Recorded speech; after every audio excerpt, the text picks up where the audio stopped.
Hey guys, tonight we're stepping into the candlelit courtyards and ivy-covered walls of medieval Europe, where the idea of dating looked nothing like the swiping, texting, and casual coffee meetups we know today. Instead, you'll find yourself under watchful eyes, surrounded by heavy gowns, iron gates, and rules that stretch longer than the tapestries on the walls. You probably wouldn't survive 5 minutes there without accidentally offending a noble or scandalizing a nun. Before we begin tonight's journey through history, I have a small favor to ask. If you're enjoying this peaceful corner of the past, please consider giving the video a like or subscribing to the channel so you won't miss any of our upcoming nighttime adventures. It truly helps this little channel grow, and it means so much to me. If you're still awake enough to type a few words, I'd love to know where in the world you're listening from and what time it is where you are. I find it so heartwarming to see history gently unfolding across time zones, quietly shared together. I sincerely hope this historical story is gentle enough to ease you into sleep, but there's always a small risk. It might be too interesting. And if you do happen to stay awake through the whole thing, at least you'll walk away with a bit of new knowledge. And if that's what keeps you up tonight, well, I'd say that's worth it. Now, dim the lights. Maybe turn on a fan for that soft background hum. And let's ease into tonight's journey together. You stand quietly in the shaded corner of a cobblestone courtyard, the air cool and still.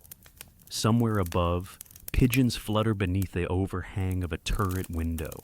It's early evening, and the sun is dipping low behind the spires of a cathedral, bathing the world in amber and dust. You can hear voices, low, cautious, deliberate. A group of young nobles gathers near the fountain, pretending to be absorbed in conversation, though it's clear they're watching each other more than they're listening.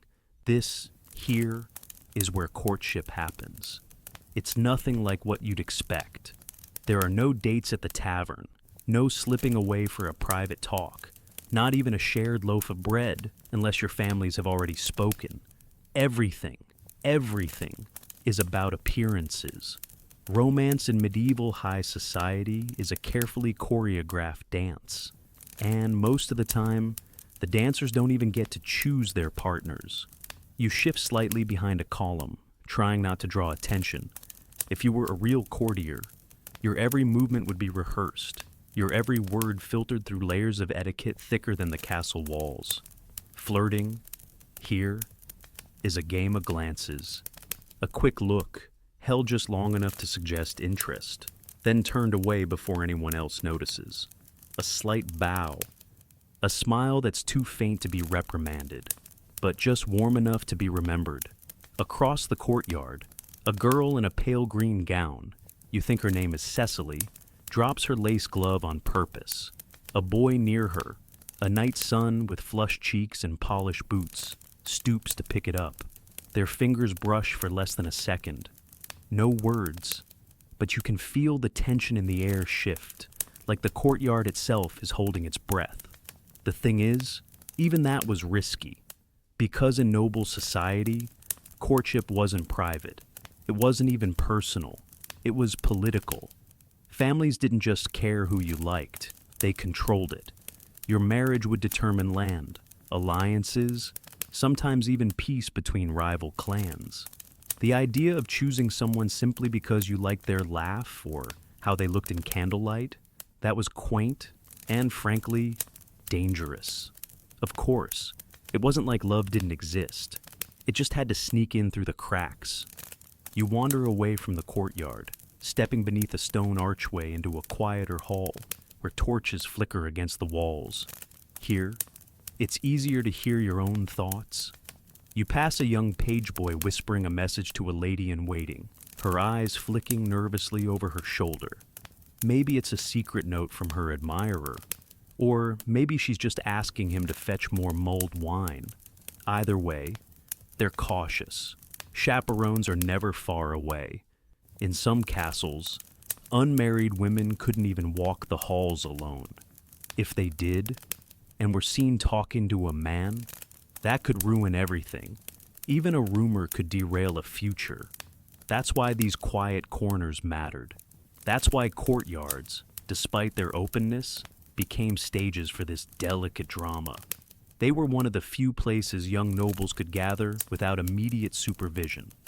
You stop again near the fountain, pretending to admire the carved stone cherub spitting water into the basin. Behind you, another whispered exchange. A promise? A joke? You're not sure, but you notice the way people move, the way a girl lowers her eyes modestly after smiling, the way a boy adjusts his doublet, suddenly self-conscious. Even silence speaks here. And yet, despite all the rules, or maybe because of them, these tiny moments feel charged with emotion. A glance might carry the weight of a love letter. A shared dance at a feast could mean the world. Historians still argue whether these strict customs helped or hurt romantic love in the Middle Ages. Some say it kept things pure, elevated by patience and ritual. Others believe it buried real emotion under duty and fear. But as you stand in this quiet courtyard, watching Cecily walk away with her glove tucked delicately in her hand, you sense something sincere, small, but sincere. It wasn't easy, but maybe that made it matter more. A bell tolls in the distance, breaking the spell.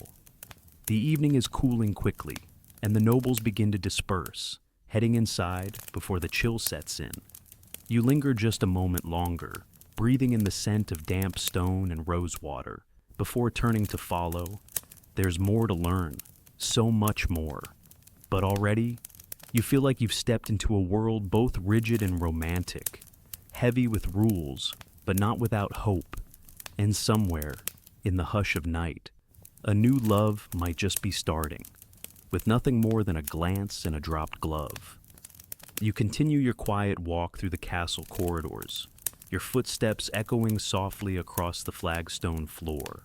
The last light of day has faded, and in its place comes the gentle flicker of wall-mounted torches. You pass tapestries depicting noble hunts and ancient battles, dramatic scenes stitched in wool, but your thoughts are elsewhere. You're still thinking about that subtle dance in the courtyard, where flirtation had to tiptoe around etiquette like a fox among hounds. By the time you reach the solar, the family's private chamber, the evening hum has quieted. A group of young women sits together near the fire, not laughing loudly, but whispering in waves of amusement. Their gowns glimmer faintly in the firelight, and every movement seems choreographed. A flick of the wrist here, a graceful tilt of the chin there. But look closer, and you'll realize this isn't idle fidgeting. It's a conversation, a secret one. Because here in the medieval world, words were not always safe, especially for women. So they invented another way to speak. You slip into the background, invisible but attentive. One girl fans herself slowly, then closes the fan with a snap. Another turns her glove inside out before laying it gently on her lap. A third pretends to adjust her veil, but you catch the quick wink she hides behind it. It's almost like watching a coded performance. And in truth, that's exactly what it is. The language of courtship was made up of symbols, gestures, and signals, all meant to express emotions that couldn't be spoken aloud. The most romantic feelings had to be hidden behind lace, wood, and leather. But make no mistake, everyone was watching. Everyone understood. Fans weren't just for cooling off. If a lady fanned herself slowly, it meant she was interested. If she tapped her chin with it, she was engaged. If she snapped it shut suddenly and walked away, someone was in trouble. Folding it and placing it against the heart meant something tender, something longing. Some fan movements even spelled out entire phrases, a fluttering Morse code in silk. You pause near the fireplace, watching one girl, perhaps 16, practicing in front of a polished copper dish. She lifts her fan, flicks it open, fans once, then freezes. She's mouthing words, rehearsing, Her eyes dart up to check if anyone saw. You pretend not to notice. Gloves carried messages too. A woman dropping her glove near a man was a deliberate invitation, an offer for him to pick it up, to acknowledge her, perhaps even to hold it briefly and imagine her hand inside, wearing a glove halfway on, or deliberately backward, meant the wearer had something on her mind, or perhaps someone. Giving a glove away? That was nearly a confession of love. But losing one, well, that depended entirely on whether it was truly lost or accidentally left behind.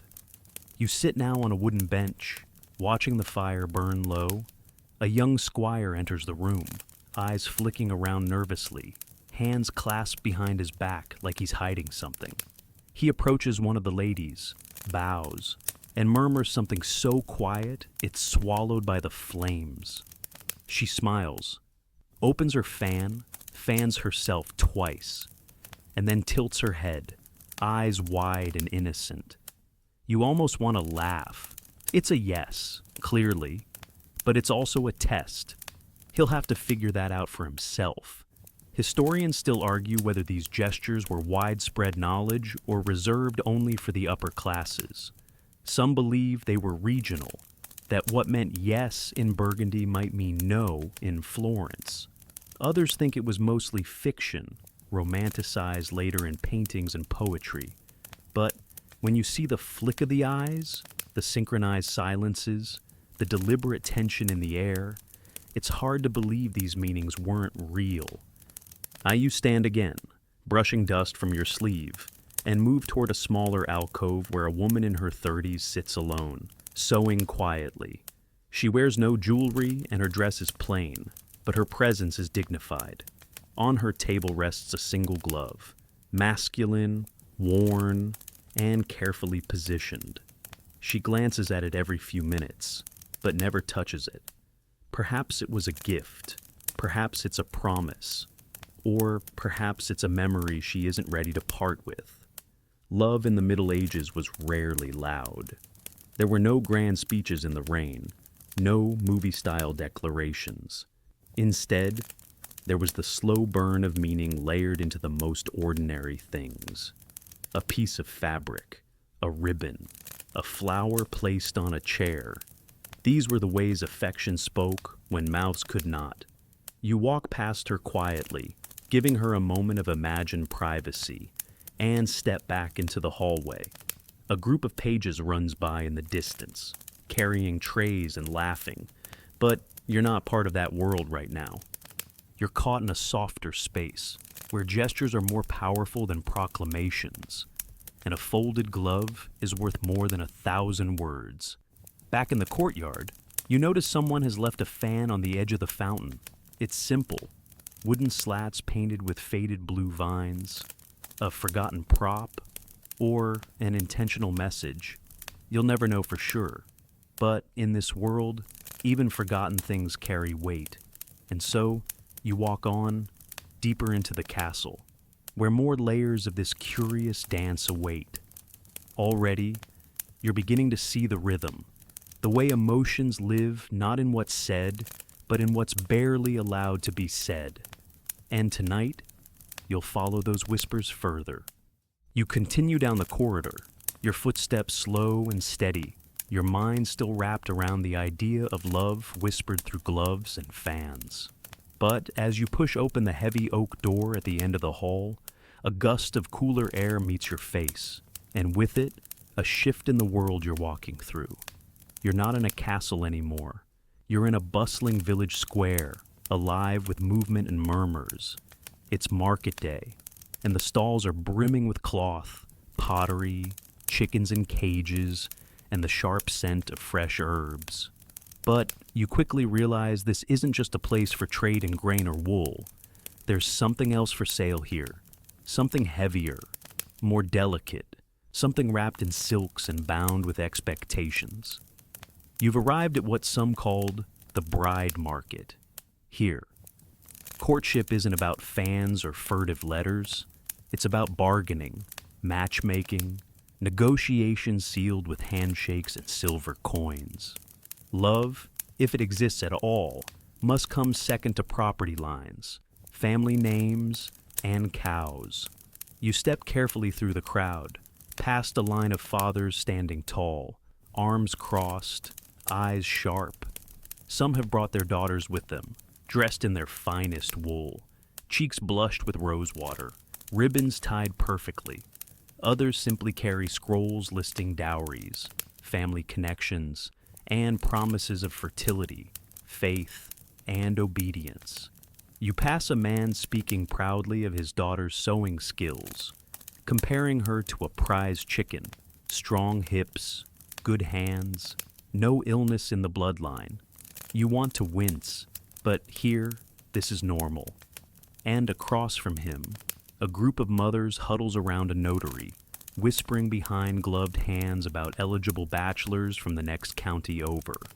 One with a vineyard, another with a limp, and one who, rumor says, talks to goats. You watch as a mother gently pushes her daughter forward to be casually seen, as if it weren't all painfully calculated. A girl beside you, maybe 15, clutches a string of dried lavender. She's not smiling, not frowning either, just still, waiting. Her gaze is locked on her father, who's in a heated discussion with a widow and her 2 sons. You wonder what she's thinking, if she's imagining a future farm, or just counting the breaths until it's over. In some parts of medieval Europe, especially among peasants, bride markets weren't just symbolic. They were practical. Not all families had time for subtle dances or poetic letters. Life was hard. Labor was constant. Love had to make sense, or at least serve a function. That's not to say there was no affection. Sometimes these matches turned out well. But they started like this, in public squares, under scrutiny, with the clink of coins and the solemn nod of heads. You stroll past a stall selling cheap rings, brass ones with colored glass stones. A young man stands nearby, holding one behind his back. His tunic is patched, his boots muddy. He steps forward toward a girl watching the geese, touches her elbow, and offers her the ring. She blushes, looks away, says nothing, but doesn't run. It's not a marriage proposal. It's more like hope. Historians still argue whether medieval bride markets were empowering or degrading. Some say they gave young women a rare chance to be seen and chosen. Others argue that reducing marriage to a public transaction robbed it of humanity. The truth, like most things, lies somewhere in between. You pause now near a makeshift wooden booth, where a friar in a threadbare robe scribbles names into a dusty ledger. His hands are ink-stained, his nose red from sun or wine. It's hard to tell. He doesn't smile, just mutters blessings over each arrangement as though preparing a battlefield rather than a union. One girl signs her name with trembling hands, her future husband watching silently beside her, his face unreadable. There's something somber about it all. You step aside as a nobleman strides past, his cloak sweeping the dirt like a broom. He doesn't stop to bargain. He just points. His steward does the talking. The girl they approach lowers her eyes immediately. Her family says yes before she can speak. You keep walking, past a musician plucking a sad tune on a lute, past a woman selling perfumed hair ribbons, hawking them as love charms with a wink, past a boy who tugs at your sleeve and offers to sell you his sister. Just joking, he says quickly when his mother smacks him across the head. The sky is clouding now. The energy of the market is starting to slow, as agreements are made and futures are set. Some couples walk away hand in hand, hesitant but smiling. Others don't speak at all, just walk. You stop at the edge of the square, watching a girl mount a cart beside her new husband. She adjusts her veil, looking out at the town she's leaving behind. She doesn't cry, but she doesn't wave either. In this world, love isn't just a feeling. It's a contract, a tool, a gamble. But even here, among goats and gossip and gold, there's something tender that occasionally peeks through. A glance, a laugh, a shared moment between two people who never expected anything more than survival, and somehow ended up with something like affection. You begin to walk again, the dust of the market clinging faintly to your shoes. You're heading away from the noise, toward a quieter road that leads past the village inn and into the fields beyond. The bride market fades behind you, but the tension it carries lingers. Because this was love, too. Just not the kind with violins and poetry. And as the wind picks up and rustles through the grass, you wonder, if you lived in this time, how would your own story be written? The dusty road stretches ahead, quiet now, except for the rustle of wind-tossed branches and the distant creak of a cart wheel. You follow the worn path away from the bride market, letting the soft sounds of the countryside calm your thoughts. There's something comforting in the quiet. After the bargaining, the subtle desperation, the too public nature of love reduced to trade. But as the trail curves toward a modest stone building with ivy crawling up its walls, you find yourself stepping into another world entirely, one where love becomes private again. This time, it's hidden in ink. You duck beneath the low archway into a small scriptorium, where the scent of vellum and candle wax thickens the air. A solitary scribe sits hunched over a writing desk, his quill dancing across the page in elegant strokes. He doesn't look up as you enter, only shifts slightly to let more light spill over his parchment. And just beside him, half tucked beneath a stack of illuminated manuscripts, lies something different. A folded note tied with a bit of blue ribbon. You recognize it instantly. A love letter, in medieval times, where direct speech could be dangerous or forbidden. Written words became the safest way to confess one's heart. But even that came with risks. Every letter had to be careful, coded, layered. You couldn't just say, "I love you." You had to say, "My heart is your captive," or "The moonlight is dimmer than the spark of your gaze." Cloaked metaphors became the language of affection. The scribe finally notices you watching and gives a tired, knowing smile. Without speaking, he gestures toward a nearby bench. And you sit. He pulls out another sheet, this one half-written, and begins again. You watch as the words form slowly. Though I am bound by duty, my thoughts wander to the window where your light once fell. You exhale quietly. You can almost picture the person who will receive this, a noble lady sitting in a high tower, or perhaps a merchant's son far from home, clutching this letter beneath his cloak. Love wasn't simple in this world, but it found a way. You move toward a shelf of sealed scrolls, many of them unlabeled. You pick one up carefully, the parchment crackling in your hands, and unroll it just far enough to glimpse a line in Latin. It's not a prayer, it's poetry, soft, romantic, and utterly secret. These weren't meant for public eyes. Some of these were never even sent. Historians still argue whether most medieval love letters were real expressions of feeling or merely part of the game of courtship. After all, many were written not by the lover, but by a hired poet or cleric with a gift for flowery language. But that didn't mean the emotion behind them was false. Perhaps it meant that even the most sincere feelings needed help surviving in such a formal, dangerous world. You walk past the scribe's desk and enter a back room, where a young woman sits on a stool, holding a piece of paper close to her chest. Her eyes are closed. She's memorizing it, not because she can't keep it, but because she might have to burn it. You don't ask what it says. You don't need to.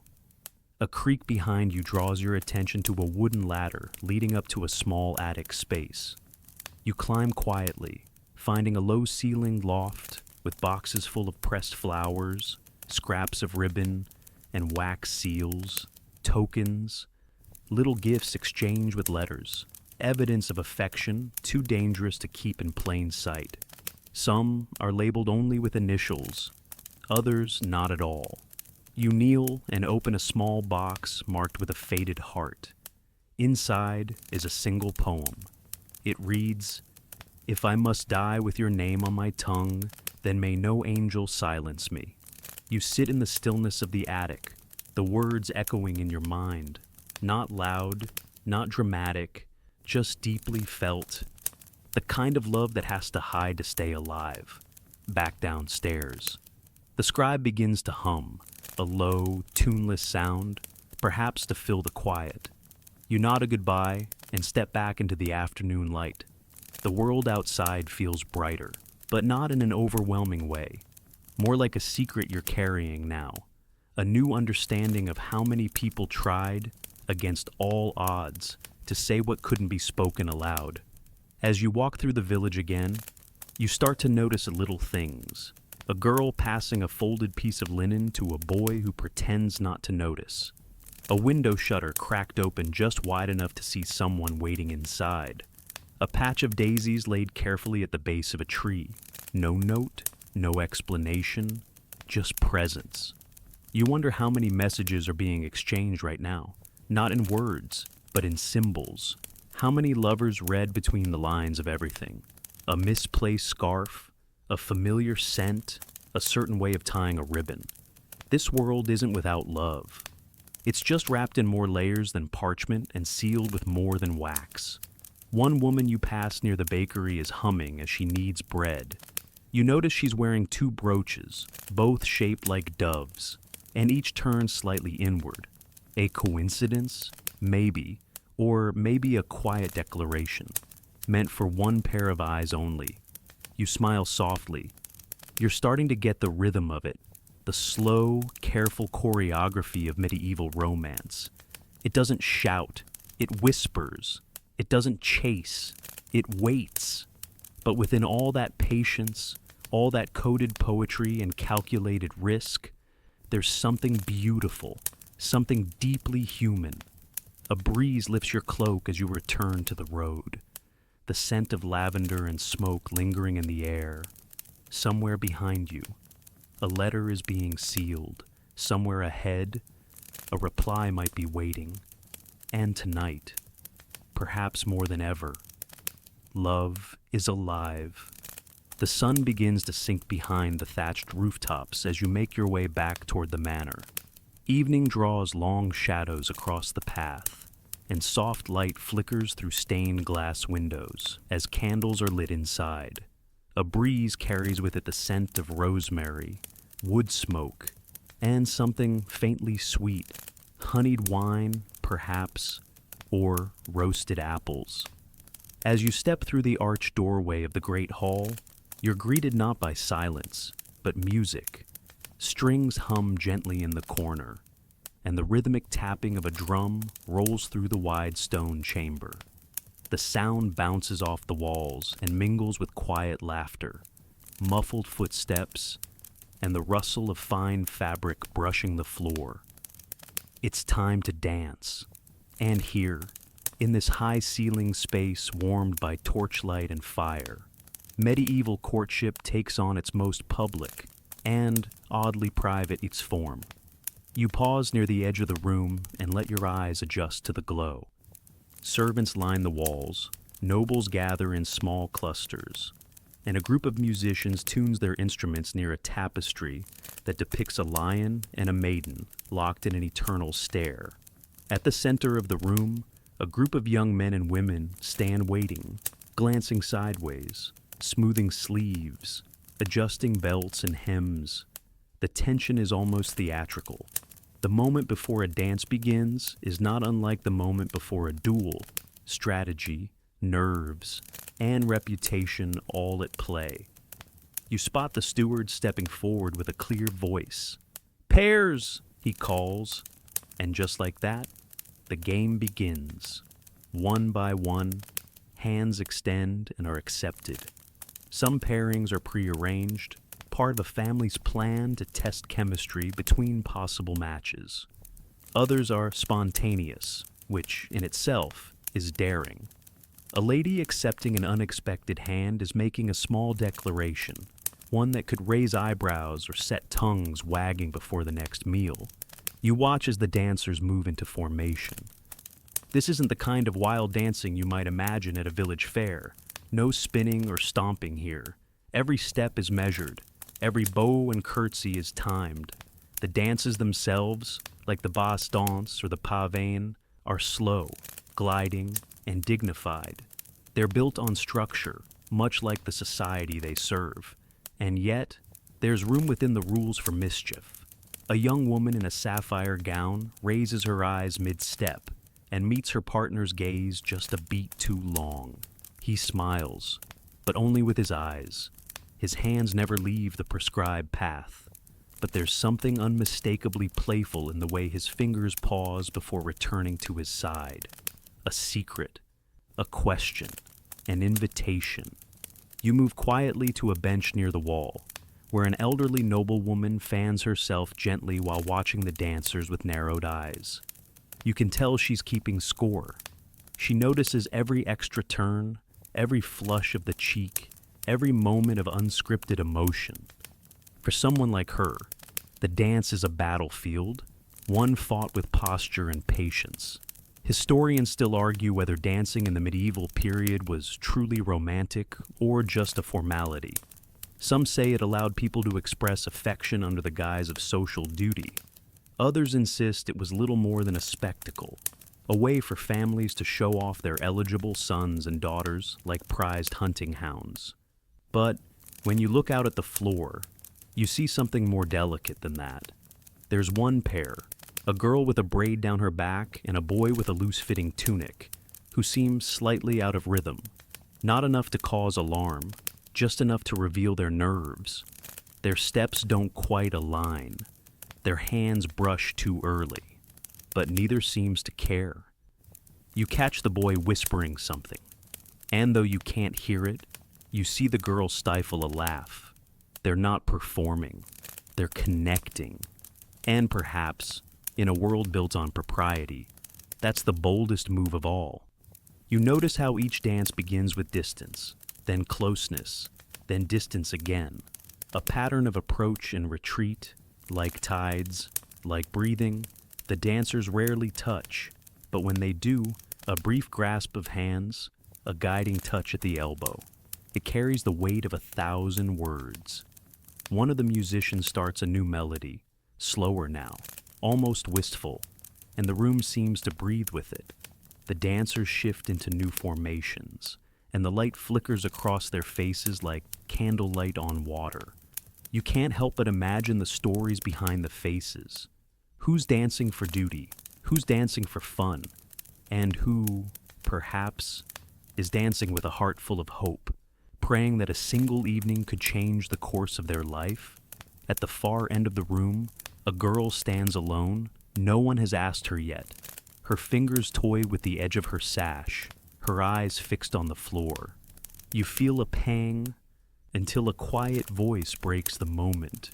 A boy approaches, uncertain but sincere, and extends a hand. She looks up, smiles, takes it, and just like that, they join the dance. It's easy to forget, surrounded by velvet and rules, that these are still people, nervous, awkward, aching for connection. And yet, they move as if they've done this 100 times. Because they have. This isn't just a ritual, it's a rehearsal for life itself. The steward claps his hands once, the music fades, partners bow and curtsy. No one cheers, no one claps. But the energy lingers in the air like perfume, sweet and quiet and charged with meaning. As the crowd begins to drift toward the dining tables, you slip away, out a side door, into the cool night. The stars have appeared, silent and steady overhead. You hear laughter through the windows. Silverware clinks faintly. And beneath all of it, the echo of music still hums in your bones. Love may have been measured in steps, but it danced all the same. You walk slowly beneath the stars, the night air cool against your skin. The great hall's music fades behind you, replaced by the soft crunch of gravel underfoot. The manor's glow recedes into the distance, and soon, only the moon lights your way. In the stillness, your thoughts drift again, from the elegance of courtly dances to the shadows that always seem to trail behind them.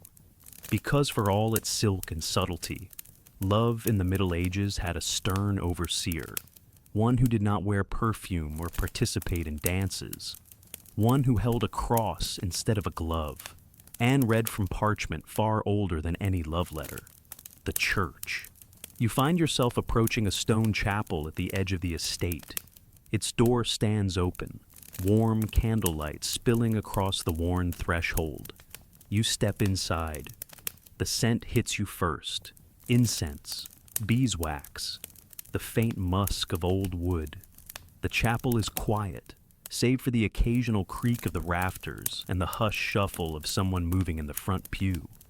A priest, head bowed, is lighting candles along the altar. His movements are slow, methodical, almost meditative. He doesn't look up as you enter, but something about the way he pauses tells you he knows you're there. You take a seat in the last pew. In this sacred space, romance becomes something very different.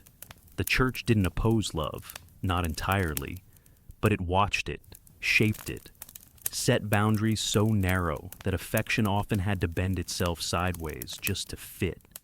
Marriage, according to doctrine, was holy, not because of feelings, but because of function, a way to ensure spiritual unity, lawful children, and the moral regulation of desire. Passion alone wasn't enough. In fact, too much of it was dangerous. A couple could not marry without a priest's blessing.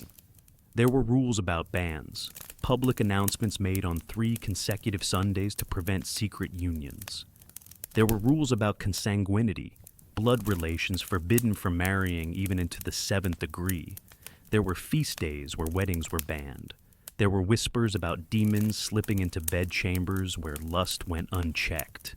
You glance toward the altar, where the priest now reads quietly from a book you can't quite see. Latin echoes softly against the stone. In the church's eyes, love had to be disciplined. Courting couples were expected to remain chaste. Even after engagement, public displays of affection were frowned upon. A stolen kiss might be seen as a sin, or worse, as evidence in a legal case.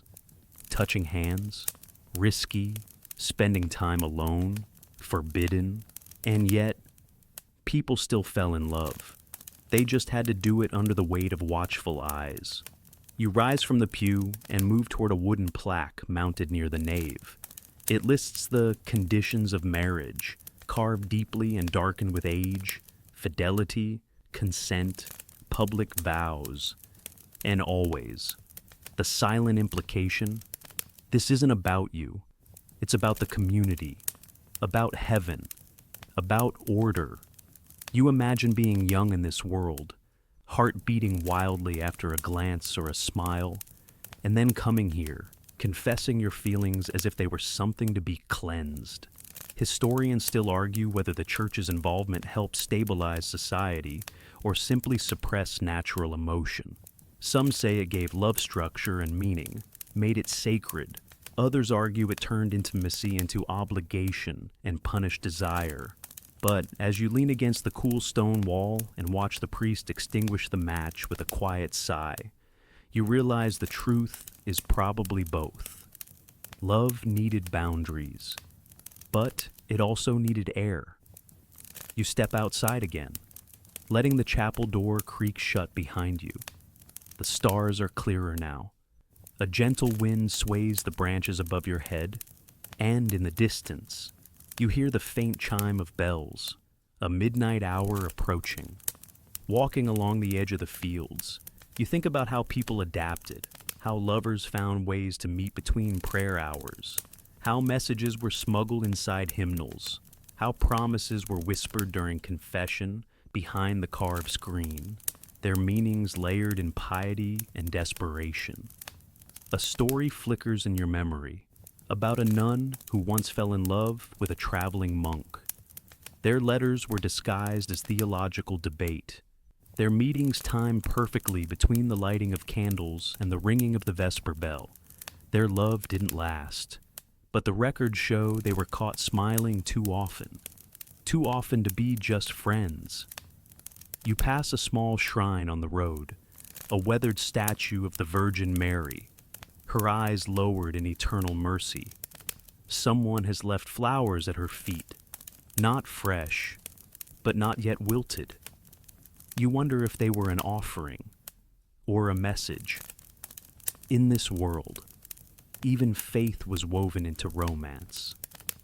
People prayed for love, for forgiveness, for the strength to wait.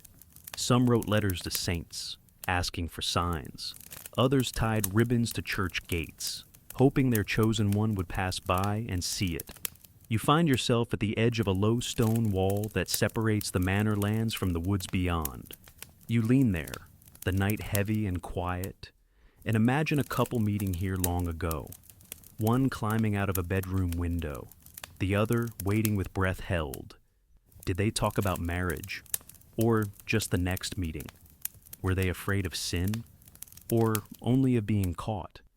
Did they believe God would understand? You'll never know.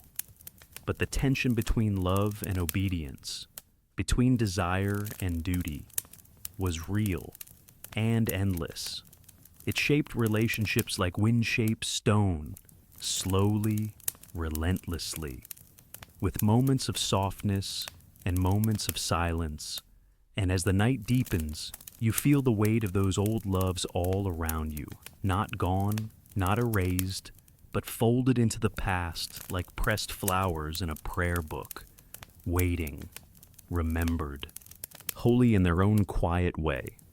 The chapel grows smaller behind you as you walk along the edge of the wall, its glow fading into the blackness of the countryside. The wind has picked up, tugging gently at your cloak and carrying with it the distant rustle of leaves and the occasional bark of a dog from the village below. The night has deepened now. Stars glimmer like tiny pinpricks in the fabric of the sky, and the moon, half hidden behind drifting clouds, throws pale silver across the path. This is the hour of secrets. It's not the hour for letters or dances or sanctioned promises. Those belong to daylight, to families and priests and public scrutiny. This hour belongs to those who cannot afford to be seen. You follow a narrow trail beyond the manor grounds, past the sleeping orchard and through a copse of trees. The branches seem to close in around you, muffling the world and inviting silence to stretch long between footfalls. You hear it then, the soft crunch of leaves ahead. You freeze. Listen. A whispered voice, then another. The hush of breath. You're not alone. Just beyond the bend, half hidden in the darkness, you glimpse them. Two figures standing close together beneath a yew tree, their faces nearly touching. You can't hear what they say, but you don't need to. The stillness between them is louder than words. One of them reaches up to brush hair from the other's face. Its emotion so tender, so natural, that for a moment, the rest of the world vanishes. But you know this can't last. From the rich fabric of one cloak and the plain tunic of the other, it's clear they are not of the same station. Nobility and servant, perhaps lady and stable hand, perhaps something even more complicated. And yet, here they are, pressed into a corner of the night where no one dares to look too closely. Forbidden love was never a rarity in medieval life. It was simply dangerous. You step quietly behind a tree, hidden from view, and watch as they speak again. Closer now. One clutches the other's hand, tightly, almost fearfully. There's urgency in their movements, as if every second risks discovery. They know they can't marry. They know their families would never allow it. Perhaps they've already been warned. Perhaps they've already been caught once. Still, they meet. Historians still argue whether such stories were common or just romantic embellishments passed down through poetry and song. But the evidence is there, in court records, in hushed testimonies, in the sudden disappearances of servants, or the unexplained departures of daughters, and, of course, in the letters. So many letters, written by those with no hope of future together, only the fragile moment of now. You think again of that poem you found in the attic, "If I must die with your name on my tongue." Maybe it was written by someone like them. The couple shifts, pulling back as an owl hoots overhead. A reflex. Fear never quite leaves them. They exchange a final word, a final touch, and then, as if choreographed, part ways without looking back.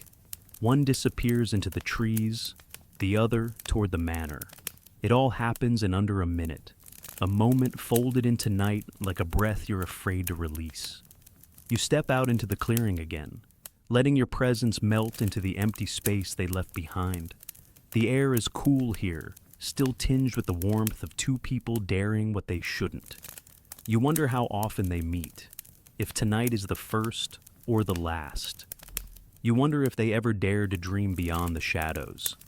Forbidden love in this time didn't just cross class lines.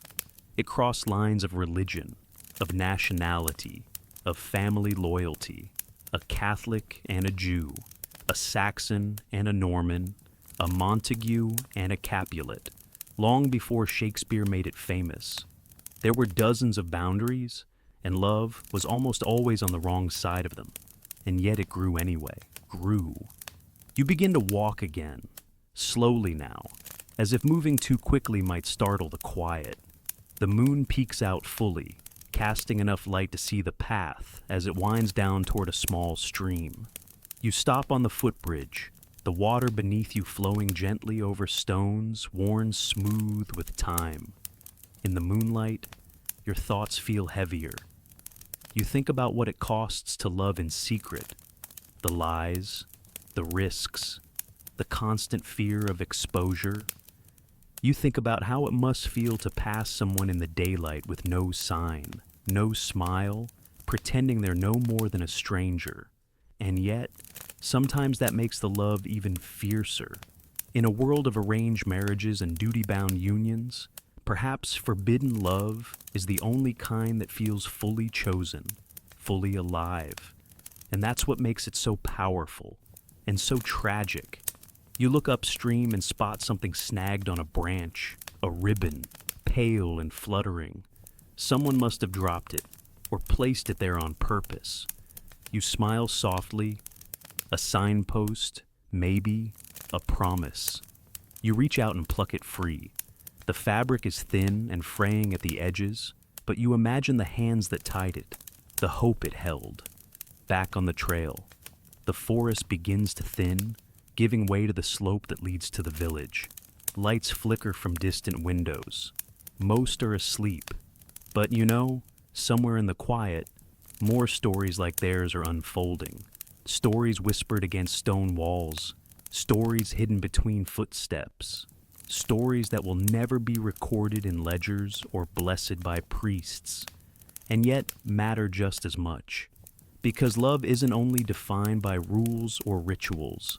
Sometimes it's defined by the courage to exist at all. You pause at the edge of the trees and glance back toward the clearing one last time. The yew tree stands silent, but not empty, not anymore. And in the hush that follows, you carry their secret with you. You leave the shadows of the forest behind, walking into the pale glow of early dawn. The village below begins to stir, smoke rising from chimneys like lazy sighs, roosters crowing as if to remind the world that time has moved on. The manor and chapel seem far away now, not just in distance, but in spirit. That world of rules, rituals, and cloaked rendezvous gives way to something simpler, earthier. You follow the worn road downhill until the dirt path turns to packed mud, and the neat hedges of the estate dissolve into crooked fences and wandering goats. The village is waking up slowly, but you can already hear the faint sounds of hammering, the low chatter of women drawing water, and the creak of cartwheels bouncing over stones. A banner flutters overhead, red and gold, painted with flowers and a crude depiction of a harp. Today is fair day. You cross the square as stalls are being erected, one for baked goods, another for ribbons and cloth, another already sizzling with the sharp scent of frying onions. A juggler practices with wooden pins near the well. Children chase each other with sticks, laughing too loudly for the hour. But you're not here for bread or spices or entertainment. You're here for love. Because in villages across medieval Europe, fairs were more than a chance to sell goods or watch acrobats tumble through the air. They were matchmaking opportunities, especially for peasants, whose lives were less concerned with lineage and more with survival, but who, somehow, still made room for affection. You linger near a group of older women seated on a low bench near the well. Their hands are busy spinning thread, but their eyes are everywhere. These are the matchmakers, not always officially, but certainly in practice. They know who's eligible, who's secretly spoken for, and who's still nursing a broken heart from last summer's festival. They speak in hushed tones and sharp whispers, nodding toward passing boys with broad shoulders or girls with dowries made of chickens and cheese. You smile. There's no parchment or wax seals here, no veiled metaphors or chaperones. Here, the signals are rougher but no less deliberate. A shared mug of ale, a touch on the arm during a game, a compliment that sounds like a joke, but lands a little too sweet to ignore. A fiddle begins to play, off-key at first, then finding its rhythm. You follow the sound to a clearing behind the village inn, where young people gather in awkward clusters. No formations here, just a wide circle, muddy underfoot, with laughter rising in bursts like bubbles. Someone calls for a game of blind man's kiss, and groans and giggles erupt at once. You step to the side, watching as a boy is blindfolded with a strip of linen and spun in a circle until he stumbles forward, arms outstretched. His friends cheer as he walks straight into a girl with braids and a stained apron. The kiss is brief, sloppy, and met with loud teasing. But beneath the noise, there's a flush on both faces. Historians still argue whether peasant matchmaking was more authentic than noble courtship. Without the constraints of wealth and title, did villagers love more freely? Or was their matchmaking just as transactional, only based on cows and land instead of castles? You glance around the clearing and decide it's probably both. A girl near you is tying a ribbon into her hair, red, bright, too bold for daily wear. She glances once at the boy tending the cider barrel. You catch the way she stands taller, tosses her braid, and positions herself just so in his line of vision. He notices. Of course he notices. He doesn't say anything. But he wipes his hands on his tunic and starts ladling cider slower than before. You walk past the cook fire, past a boy carving initials into the edge of a wooden table, past a merchant hawking Lucky Charms shaped like hearts and pigs. And then you find her, the real matchmaker. She's old, not ancient, but weathered in a way that only comes from knowing every birth, betrayal, and broken promise within 5 miles. She sits beside a basket of herbs and onions, her eyes sharp under a hood that's seen better days. You sit beside her, uninvited but not unwelcome. She speaks softly, never lifting her gaze from her work. "You looking to find someone?" she asks. You shake your head. She smirks. "Then you're the only one here who isn't." You watch as a young couple approaches her, shy but determined. They sit together, knees nearly touching, but not quite. The girl wrings her hands. The boy clears his throat too often. The old woman asks questions. "Where do you live? Who's your father? How many pigs do you have?" And then, "Do you want this?" They both nod. That's it. No ceremony, no signed contract, just the beginning of something. She gives them each a ribbon, one blue, one yellow, and tells them to walk around the square holding hands. If no one objects by sunset, she'll say a few words and that'll be enough. In this world, sometimes that's all it takes. You smile as they stand, still awkward but glowing in the way new things always do.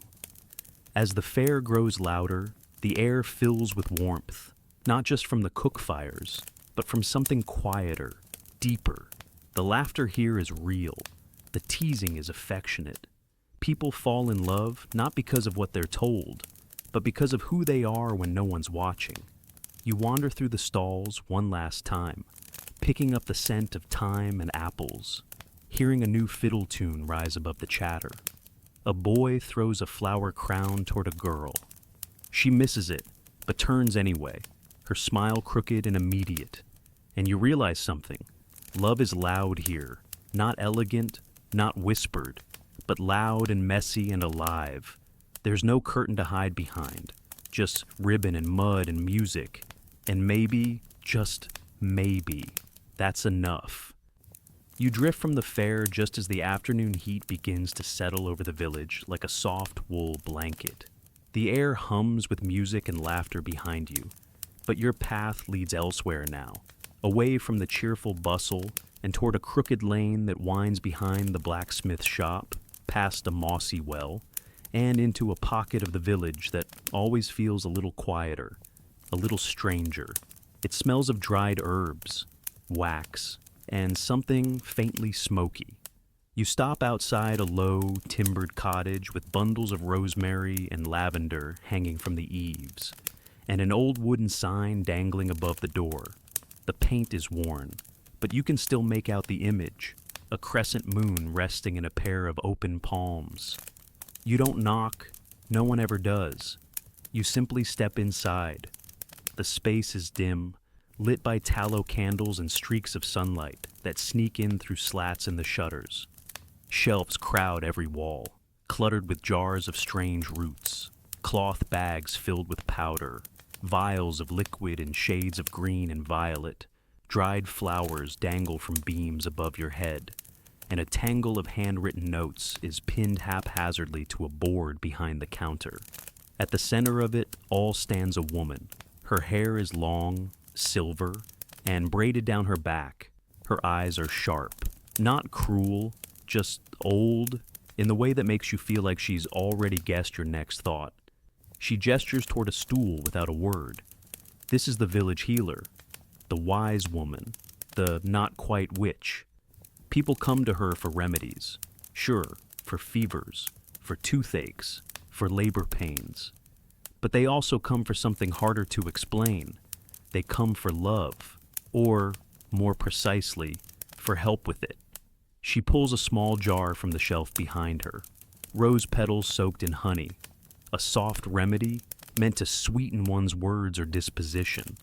It's not magic, not really, but belief is a kind of power, and that's something she understands better than anyone. In medieval villages, where lives were lived by candlelight and stars, superstition was woven into daily life. People read signs and spilled salt, in the way crows flew overhead, in dreams that lingered past sunrise. And when it came to love, they'd try almost anything. You watch as the healer grinds dried herbs into powder, marjoram for peace, thyme for courage, a pinch of cinnamon for warmth. She murmurs as she works, not spells, exactly, but the kind of half-sung sayings that no one teaches and no one forgets. Then she pours the powder into a pouch and ties it with red thread. A charm for new beginnings, she says, as if reading your thoughts again. You set it down gently on the table. You're not here to buy, only to see. She nods, understanding. Historians still argue whether wise women like her truly believed in the potions they crafted, or if it was more about giving people hope, a ritual to ease fear and longing. Some claim the church looked down on these practices, calling them superstition or worse. Others say priests turned a blind eye, especially when it kept the peace. And then, of course, there was astrology.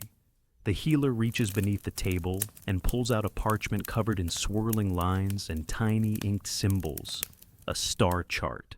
Medieval lovers often consulted the heavens before making a move. Was it a good day to speak to her? Was the moon waxing or waning? Was Venus in a kind mood? You lean in, trying to follow the unfamiliar notations. A line is drawn between two signs, Aries and Libra, with a small heart scribbled beside it. These two, she murmurs, would fight terribly, but never stop coming back. You can't help but smile. Some viewed it as nonsense. Others built their lives around it. Marriages were delayed because of bad omens. Proposals made on feast days to ensure luck. Even childbirth was timed, if it could be, to coincide with a favorable sky. You scan the room again, eyes resting on a tiny glass bottle half filled with a milky substance. You pick it up, cautiously. "Don't drink that," the healer says, raising an eyebrow. "That one's for goats." You set it down very gently.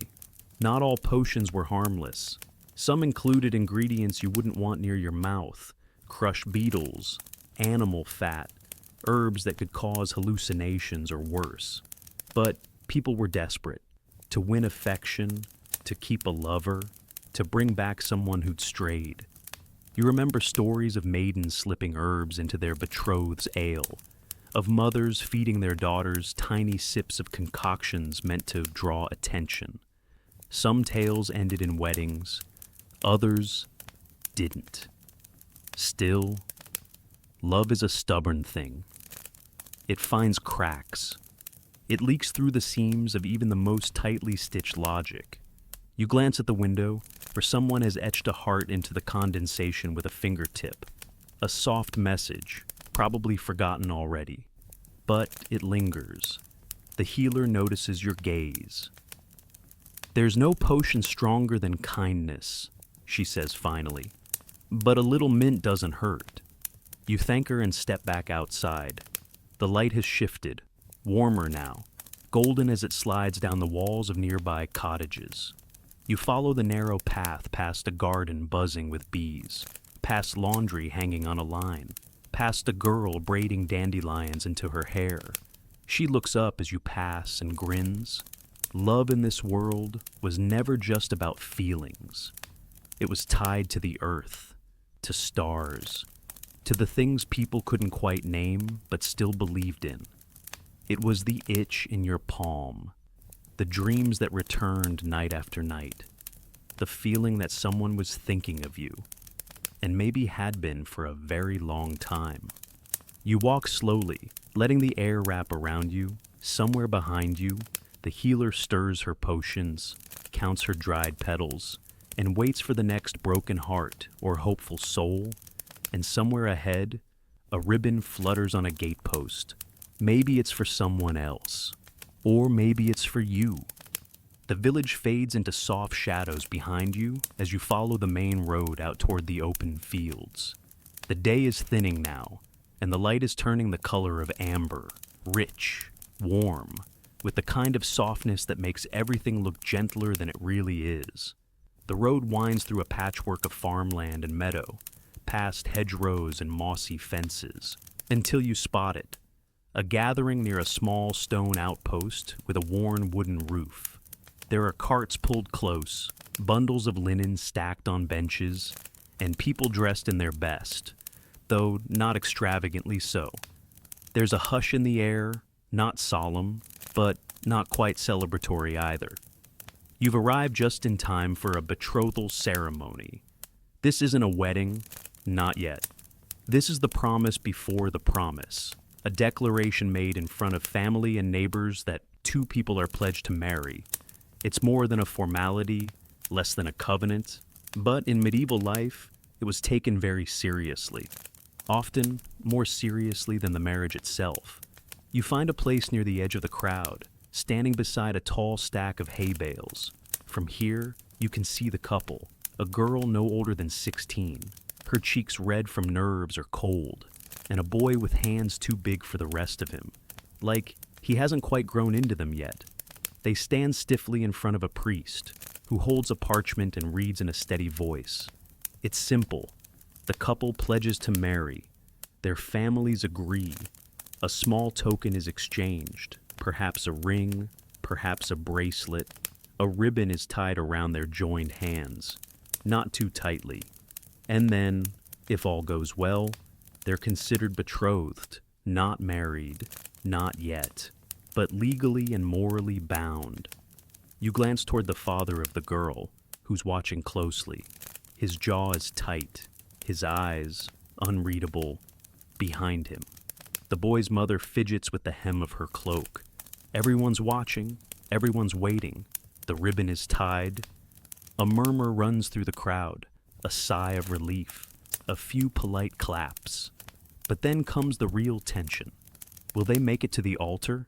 Because in this world, a betrothal was not always a guarantee. Sometimes they broke, sometimes hearts did too. You step away from the group as the families begin to talk amongst themselves.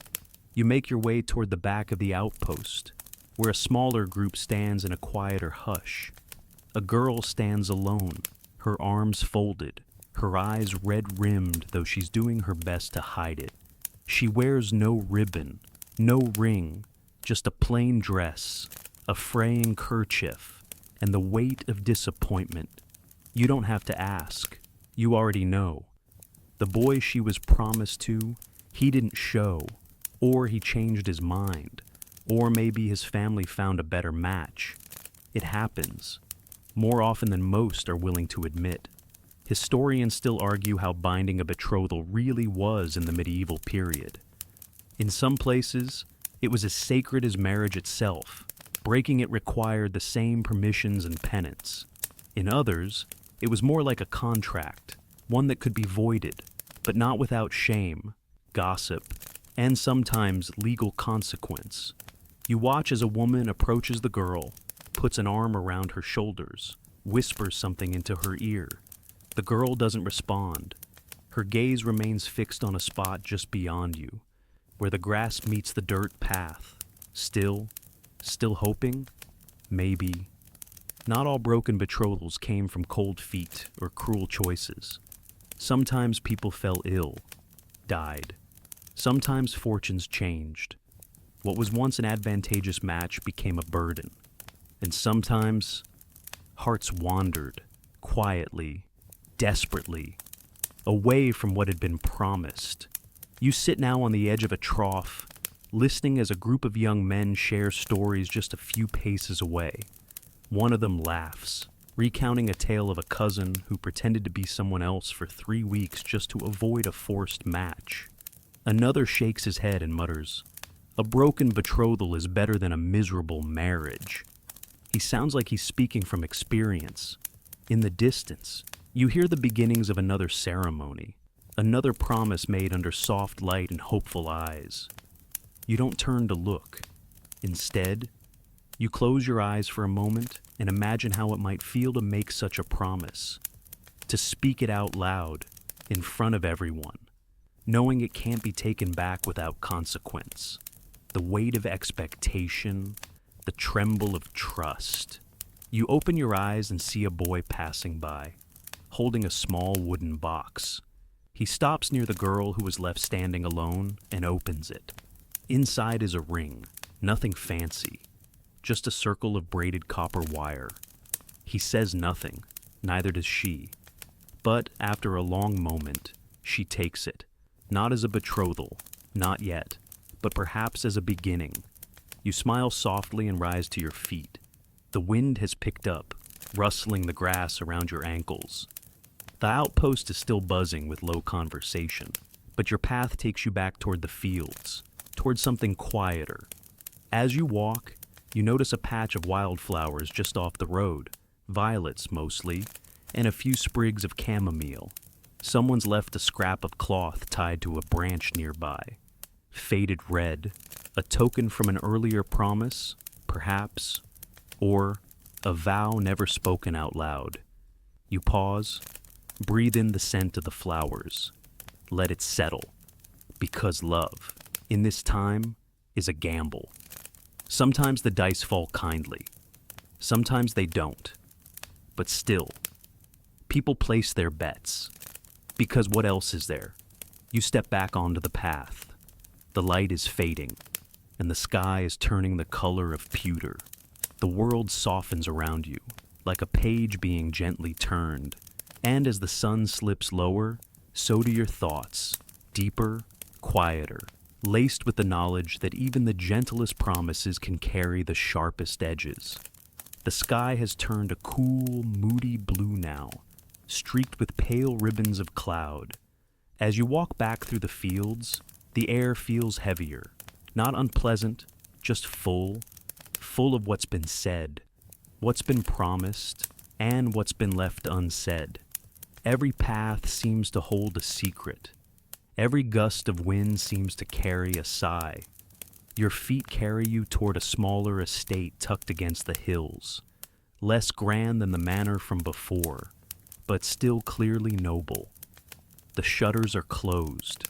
The gardens are quiet, but a faint flicker of candlelight glows in the upper windows. You pause at the gate, noting how clean everything looks. Too clean, like no one lives here, or like someone is trying very hard not to leave a trace. You step around the outer wall and follow a narrow servant's path toward the rear. It's darker here, shaded by tall trees and a stone wall that separates the estate from the cottages below. And there, near a weather-worn archway, you see them, a girl in a maid's apron, a boy in a doublet far too fine for his surroundings. Their backs are to you, but the shape of them, close but not touching, is unmistakable. They speak in whispers, not because they fear waking anyone, but because loudness would feel too risky, too real. She laughs softly at something he says. Not a dramatic laugh, just a small sound, genuine, like it slipped out before she could stop it. He reaches toward her, hesitates, then drops his hand. His body leans forward slightly, like he's trying to memorize the moment. She tucks a piece of hair behind her ear and looks down. They both know they shouldn't be here. In medieval society, class wasn't just a matter of wealth, it was law. It was identity. It was nearly impossible to erase. Nobles married nobles, servants married other servants. If they were lucky, the social gap wasn't just wide, it was reinforced by centuries of tradition, expectation, and fear. And yet, it happened. You sit on a low wall behind a cluster of ivy, just out of view, and listen. Their conversation is quiet, careful. She tells him that if her master finds out, she'll be sent away. No reference letter, no coins, just the road and whatever lies on it. He tells her that he's being pushed toward a merchant's daughter with land and a strong chin. She laughs again, then covers her mouth as if ashamed of it. They aren't making grand plans. They're not plotting escape. They're just here, in this moment, borrowing a little time from a world that offers them so little of it. Historians still argue whether such relationships were mostly fantasy or fact. We know they happened. Records exist of secret children, of forbidden marriages, of sudden scandals that shook entire households. But the outcomes were rarely happy. The power imbalance was too stark. A nobleman could ruin a servant's life and walk away untouched. But sometimes, somehow, real affection bloomed anyway. And when it did, it was dangerous. You remember a story from an old manor not far from here, of a lady's maid and the heir of the house. They were caught exchanging letters hidden inside the sleeves of laundered shirts. She was dismissed. He was sent abroad. The family never spoke of it again. But in the village tavern, people still whisper that he wore a scrap of her ribbon beneath his armor until the day he died. You wonder how many romances like this existed only in the space between consequences. How many were made entirely of moments like this, short, soft, and always at risk of disappearing. Back at the wall, the pair has grown quiet. She leans against the stone, arms folded. He kicks a pebble with his boot, then bends to retrieve something from his pocket. A small brooch, not jeweled, but clearly crafted with care. He presses it into her hand, says nothing. She looks at it, then at him, then shakes her head. "No," she says softly. "Don't make me carry that." He nods, puts it back. They don't argue. They don't cry. They simply stand for a while longer, the silence between them deeper than before. When he finally turns to leave, she watches him go. Doesn't follow, doesn't call out, just waits until his footsteps fade into the gravel path. Then she looks up, not at the stars, at the wall, at the boundary she's always known, and she walks the other way. You wait a while longer before moving, letting the stillness settle around you. In this world, love across class lines wasn't just forbidden. It was unnatural in the eyes of many. It threatened the order of things. It questioned the belief that birth determined worth. But hearts don't always know their place. Sometimes love is the mistake people are most willing to make. You walk now along the hedge that separates the manor from the village below. Lights glow in windows, and you imagine all the stories taking shape inside. A merchant's daughter brushing her hair, hoping her suitor visits tomorrow. A servant boy reading a scrap of borrowed poetry by candlelight. A nobleman staring out the window, holding a brooch he didn't give away. This isn't a world of happy endings. But that doesn't mean love isn't real. It just has to find places to hide. You reach a gate left slightly ajar. As you pass through, you catch the scent of lilac and ash, spring flowers and cooling hearths. It's not unpleasant. It feels like something ending, and something waiting to begin. Love across class lines may not be blessed. It may not be legal. It may not even be wise. But in the quiet spaces between rules, it still dares to exist. The village slips behind you once more, a cluster of flickering lights swallowed slowly by the gathering dusk. You follow the winding road uphill, past fields that lie fallow for the season, their soil dark and still, waiting for something new to take root. And just beyond a grove of silent ash trees, you see it, a high stone wall cloaked in ivy, broken only by an ornate wrought iron gate. Beyond the gate is a garden, a private garden, ordered hedges, winding paths of crushed shell, fountains murmuring softly in the dark. Lanterns glow from copper hooks, casting gentle halos over rose bushes trimmed to perfection and benches that look like they have never once invited anyone to sit comfortably. It is beautiful, and also a little lonely. You step inside. In this part of the world, gardens are not just for strolling. They are social theaters, carefully arranged spaces where courting can occur, but only under the right conditions, and only if someone is watching. You round a corner and find them immediately. A noble girl in a pale blue gown, walking slowly beside a young man in an embroidered doublet. A chaperone follows 2 paces behind, expressionless but observant. She carries a kerchief in one hand, a prayer book in the other. She isn't here for conversation. She's here to keep things from becoming too familiar. The couple walks in silence for a few steps. Then the girl speaks, just above a whisper. He responds with something that makes her smile, but not enough to be scolded. He doesn't look directly at her. Not yet. He studies the path ahead, as if he's memorizing it. You fall into step beside them, unnoticed, and you begin to see the subtle choreography. Every movement here means something. The distance between their shoulders, the pace of their stride, whether they pause near the lavender or the arbor or the reflecting pool. Every moment of closeness is earned. Nothing is casual. This is a chaperoned walk, an allowed encounter, one that might shape a future marriage, one that might determine a lifetime of companionship or confinement. You pause beside a low stone bench and watch them loop the far edge of the garden, turning in slow, practiced arcs. She asks about his family's holdings. He asks about her needlework, her Latin, her harp playing, the things considered appropriate for a future wife to excel in, but neither of them mentions what they truly want to say, because they can't. Not yet. In some parts of medieval Europe, even touching a hand too freely during these walks could end a courtship. A chaperone's word could make or break a match. So, you learn to speak in coded compliments. You admired the way someone tied their sash or quoted a saint. You praise their patience, their posture, their piety, anything but their heart. Historians still argue whether these formal walks were actually romantic or just performances. Some say they gave young couples rare time together, away from the stricter confines of dining halls and parlors.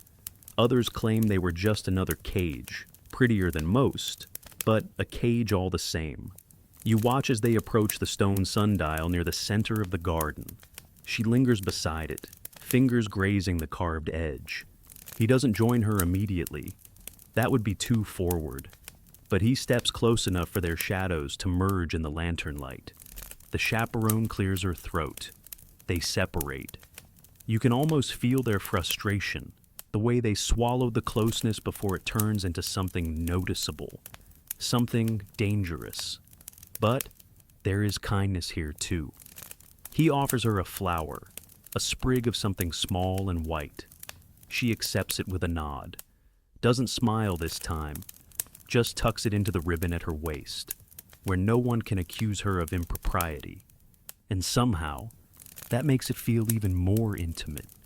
You pass through an arch covered in climbing roses and find another couple walking slowly in the distance. This pair is older, perhaps already engaged. Their chaperone follows with less intensity, reading from a book held low in her lap.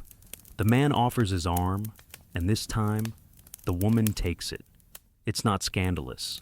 It's expected, because now it's official. The path they walk is smoother, easier, but no less watched. And you realize, in this world, affection isn't a feeling expressed freely. It's a ritual, a process, a test of restraint dressed up as elegance.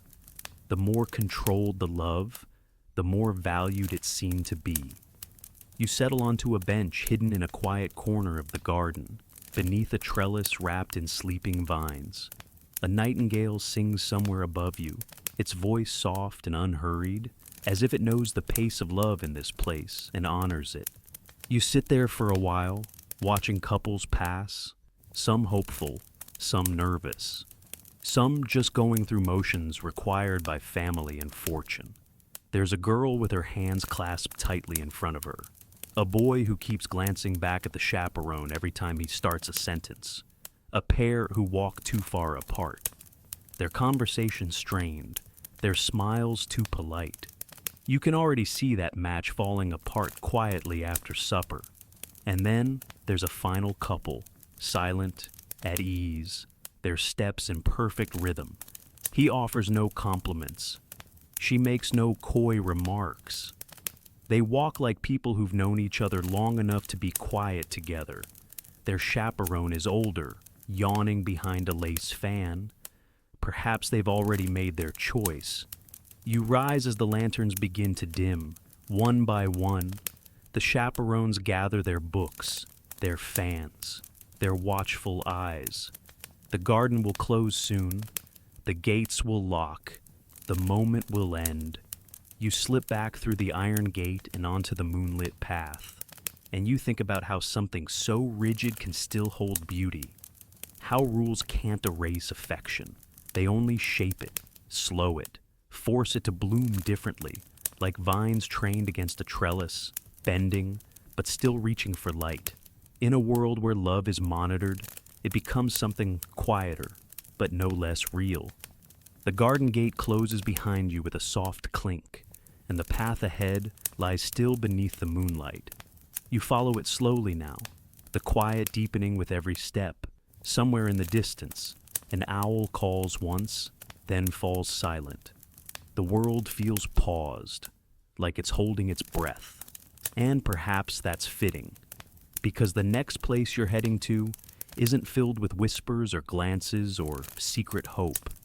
It's a hall of decisions, of contracts, of deals brokered not in hearts but in ledgers. You arrive at a manor that doesn't try to charm you. There are no roses climbing the walls here, no music drifting from the windows. The building sits square and solemn on a rise, its heavy doors framed by stone lions. This is a house where matches are made with ink and wax, not flowers and poetry. You step inside. A long table stretches the length of the hall. At its center sits a man in a dark robe, scratching notes onto parchment. A priest waits nearby, hands folded. On one side of the table stands a merchant's daughter, hair plaited tightly, eyes fixed ahead. On the other, a nobleman twice her age, inspecting the dowry list like he's reading the terms of a trade agreement, because he is. This is not unusual. In medieval life, especially among the upper classes, love was never the point of marriage.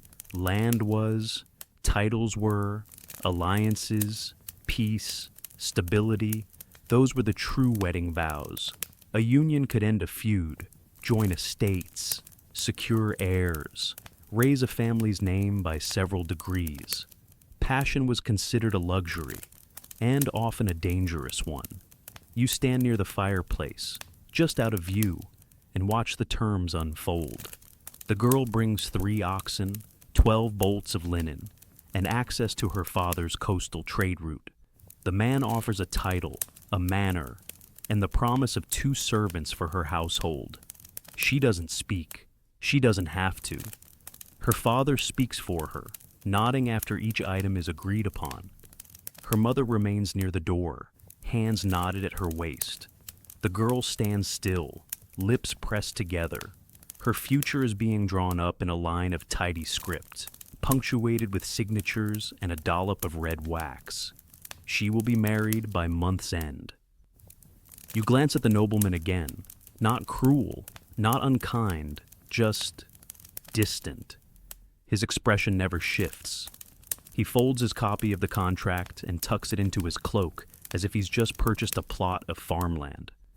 To him, perhaps, he has. The girl curtsies. He nods. And that's it. Historians still argue whether these marriages were as loveless as they appear. Some claim affection often grew over time, that shared routines, children, and responsibilities created a bond of comfort, even care. Others insist that many of these marriages were deeply isolating for women, especially those married off to strangers with no choice, no agency, and no voice. You step into a side hallway and find portraits lining the wall. Pairs of faces stare down at you, husbands and wives in stiff poses, dressed in silks and velvet. None of them smile. You wonder how many of them ever wanted each other, how many found quiet companionship, and how many simply endured. You pause at one painting, a woman with sad eyes and a string of pearls resting at her collarbone. Her hand rests lightly on her husband's sleeve, more out of obligation than affection. Her gaze, though, looks somewhere else entirely, just past the viewer, as if she's thinking of another life, a different name. Back in the main hall, another couple is entering. This pair is younger, closer in age, still not in love, but perhaps not yet disillusioned. They speak little, letting the priest guide them through the betrothal blessing. Their hands are joined, briefly, and the woman's lips twitch into something resembling a smile. Maybe it will grow. Maybe it won't. You step outside again, the night cool against your face. The air smells of stone and wood smoke, and something faintly bitter, the scent of endings and beginnings all at once. In noble households, children were raised with the understanding that marriage was duty. A good match could change the course of generations. A poor one could destroy a family's standing. Girls were taught to be agreeable, fertile, and quiet. Boys were taught to secure alliances and produce heirs. You walk past the outer wall of the manor and find yourself in the orchard beyond. Apples hang heavy on the branches, though no one seems to be harvesting them. They drop slowly to the ground, one by one, soft thuds in the grass. Forgotten fruit. You pause beside a tree and think about the girl from earlier, her eyes dry, her hands still. You wonder what she'll dream of tonight, whether she'll wake up in her new household and call it home, or whether she'll count the days until she no longer has to. You remember something an old monk once said, "Love is not required for marriage, but kindness is." And you wonder how many couples even got that far. You continue along the orchard path, your steps soft. The moon is high now, casting silver shadows through the trees. In the distance, you see another manor, its windows dark, its halls asleep. Somewhere inside, perhaps a man and wife lie side by side, strangers bound by law and lineage, their thoughts drifting in opposite directions beneath the same roof. And yet, sometimes, just sometimes, they might turn to face each other, share a story, a laugh, a memory that doesn't belong to anyone else. And from that, something tender might grow. Because even marriages built for strategy can stumble into sweetness. Not often, but sometimes. You leave the orchard behind, the fallen apples soft underfoot. Not all love stories are built on longing. Some are built on compromise, on quiet, on time. And while those might not be the tales sung by troubadours, they are still stories worth telling. You leave the orchard behind, the scent of apples lingering in the crisp night air. Your path narrows as you climb a gentle slope, the stars above now sharp and scattered like seeds across velvet. A brook gurgles quietly somewhere nearby, and in the distance, the faint bark of a hunting dog echoes once, then fades. You come upon a clearing framed by crooked trees and a small wooden structure, a kind of cottage, though older and simpler than the manors you've passed. Smoke curls from the chimney. A lantern glows in the window, warm and low. Inside, a gathering is underway. But this one feels different. You slip through the half-open door and find no grand hall, no parchment contracts or dowry chests, no priest or noble father in sight. Instead, there are 2 chairs near the hearth, a rough-hewn table holding a loaf of bread and 2 tin cups, and a quiet couple seated across from a village elder with a long gray beard and a tattered blue sash. This is not a wedding. Not quite. This is a hand fasting. You settle along the wall beside a crooked beam and watch closely. The elder holds a length of linen in his hands, wrapping it gently around the couple's clasped palms. He speaks softly, more like a shepherd than a preacher. "For a year and a day," he says, "you shall live as husband and wife. If, at the end of that time, your bond still holds, let it be made permanent." The couple exchange glances, not nervous, not desperate, just searching, as if waiting for something to feel more real. Then, they nod, and the room exhales. This tradition, known as hand fasting, existed in various forms throughout medieval Europe, particularly in rural regions where church marriages were too costly, too far away, or too entangled in law. A trial marriage, a way for couples to live together, share responsibilities, even raise children, before binding themselves under the church's eye. It wasn't always legal, and it certainly wasn't encouraged by clergy, but it happened, a lot. You watch as the elder blesses a bowl of water, sprinkles a few drops onto their joined hands, and offers them each a bite of the same bread. Then he unties the cloth and sets it on the hearth, letting the firelight catch its edges. The couple smile, small, unsure smiles, and rise to leave together. Outside, they walk slowly down the path, not holding hands, but close enough that their shoulders brush now and then. There is no wedding feast, no trumpets. But somehow, this feels more intimate than many of the betrothals and contracts you've seen before, because this is a choice. You step outside into the chill night and follow at a distance. The couple turn toward a low cottage near the trees, their home for the coming year. A goat bleats softly from a nearby pen. The woman opens the door. The man hesitates, looks up at the stars, then steps inside. The door closes, and the trial begins. Historians still debate whether hand fasting was primarily ceremonial or legally binding. In some places, it was fully recognized, especially if followed by public cohabitation. In others, it was frowned upon, seen as living in sin, or dismissed entirely if not ratified by the church. The truth, as usual, lies somewhere between the parchment and the people. You walk now through the field behind their cottage, letting the grass brush against your legs. A narrow stream winds past a row of mossy stones, and you follow it until you reach another small house, this one empty. A bundle of kindling leans against the door. Inside, nothing but silence. You imagine a trial marriage that didn't last.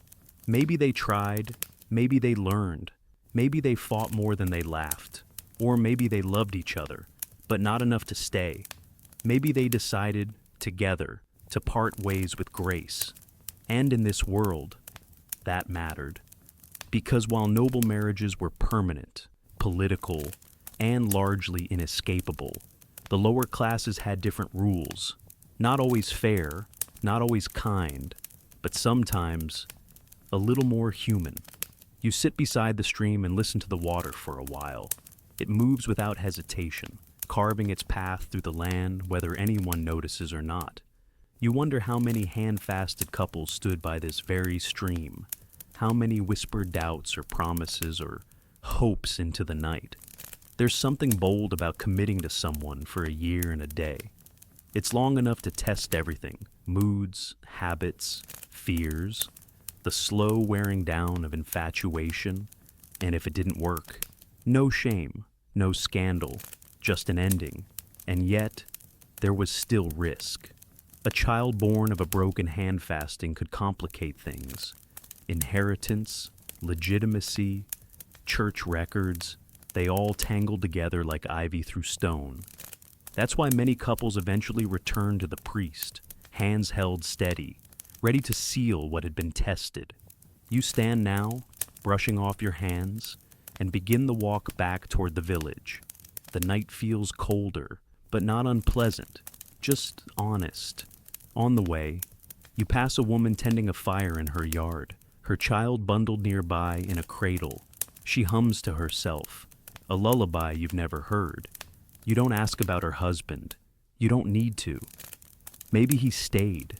Maybe he didn't. Maybe the year and a day was enough. In this world, love didn't always come with lace and witnesses. Sometimes it came with wood smoke and a shared bowl of soup. Sometimes it came with silence, with compromise, with the simple courage to say, "Let's try." And that, in its own quiet way, was beautiful. The trail dips beneath a canopy of chestnut trees, their branches arching overhead like an old cathedral's vault. You walk slowly now, footsteps softened by fallen leaves, your breath curling in the chilled night air. Somewhere nearby, an owl calls again, distant, melancholy, and perhaps a little amused. You've just come from a place where lovers were allowed to try, where choices, however imperfect, were made in soft firelight. But now, your path turns towards something more fragile, more dangerous. Because even in a world where affection must tiptoe carefully, people still write it down. And when they do, those words can betray them. You arrive at a modest village home, slightly tilted, its thatched roof patchy from weather and time. Inside, you hear the rise and fall of voices, not shouting, but clearly tense. A man, a woman, a younger voice caught between them, pleading, maybe panicked. You pause beside the window, just out of sight, and listen. It was only a letter, the girl says. He asked for nothing. The mother replies sharply. He asked for your reputation. That's what he asked for. There's silence. Then the sound of paper, light, crinkling, devastating. You slip to the side of the house and peer into the candlelit room. On the table lies a folded piece of parchment, its seal cracked, its corners worn. The ink is still fresh in places, smudged in others. The handwriting is elegant, hesitant. The kind of script written by someone trying very hard not to be misunderstood, and failing. The girl's cheeks are flushed. She's no more than 17. The father stands with arms crossed, lips drawn in a line too tight to speak. The letter lies between them like a dagger, a love letter, found, opened, and misread. You've seen this before. You'll see it again. In medieval times, love letters were among the riskiest tokens a person could give. There was no privacy, no envelope. If intercepted, a note meant for one person could become the business of an entire village. And the consequences could be swift, especially for women. Sometimes it led to a broken betrothal. Other times, it led to disgrace. Occasionally, it led to something far worse.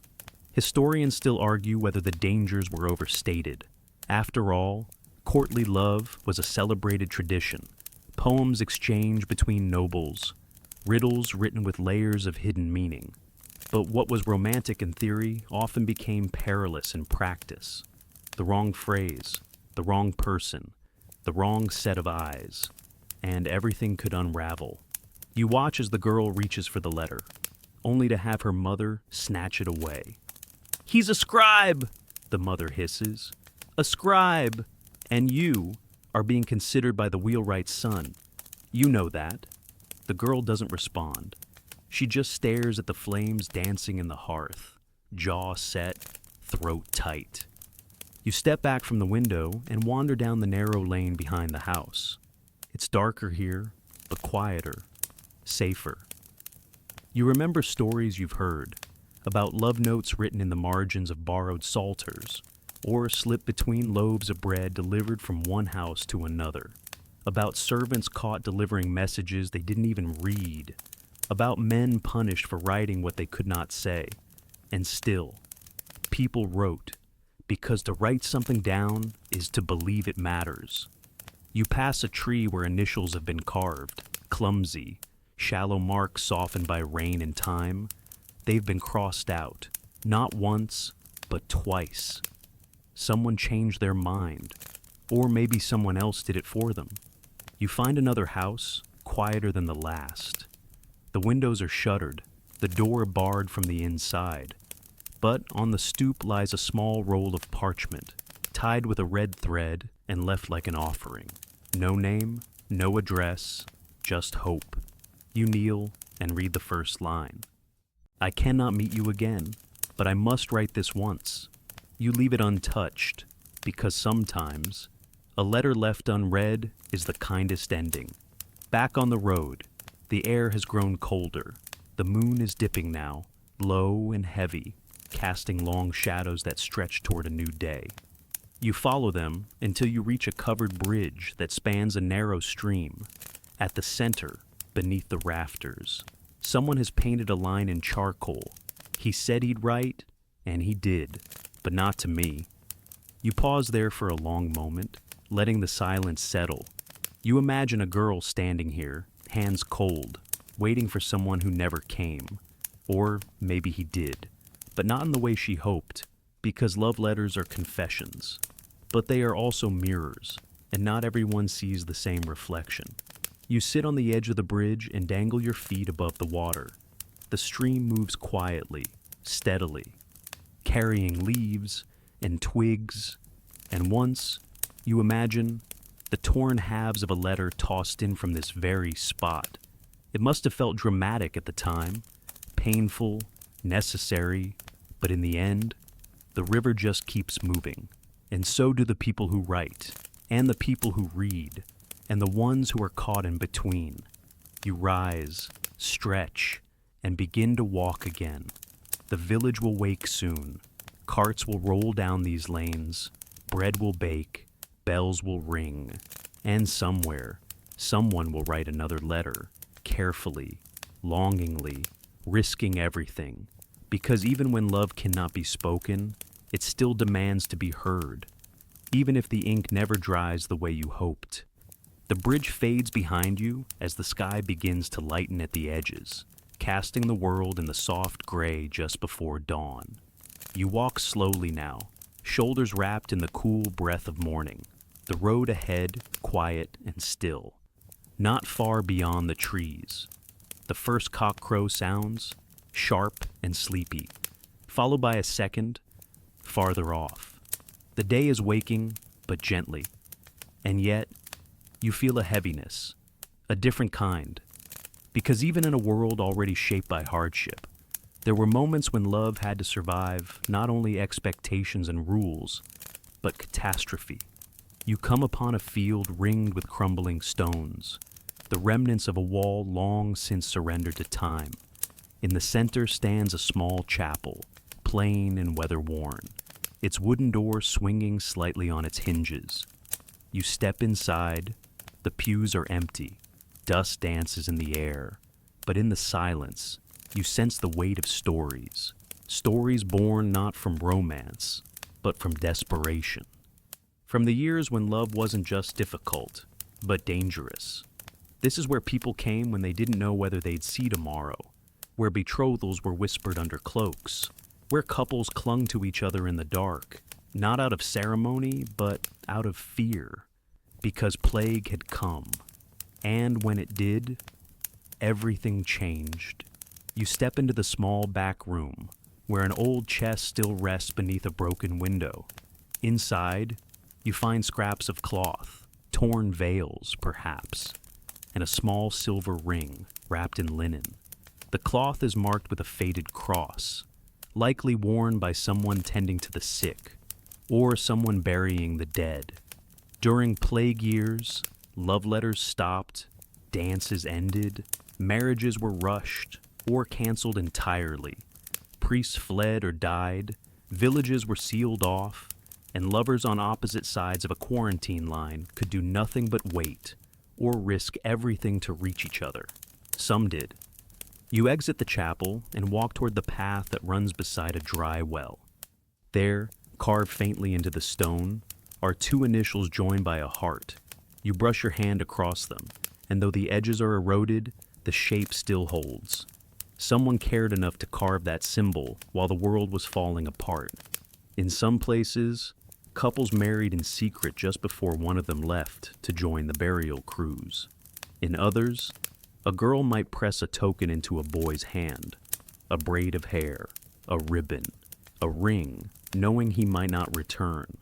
Love became urgent, grief anticipatory, and still, people loved. You cross a footpath and enter a narrow alley behind a shuttered inn. The windows are boarded, the door sealed with wax and rope. On the ground, a faded X has been chalked onto the wood. A plague house, it's empty now. But once, someone lived here. Someone waited for news. Someone kept watch from behind that window, maybe praying to hear a familiar footstep, and instead hearing only silence. You don't need to see them to feel their story. Historians still argue how many clandestine unions took place during outbreaks. Official records are unreliable, as many priests died or fled, and not every vow was written down. But diaries and folk songs remember.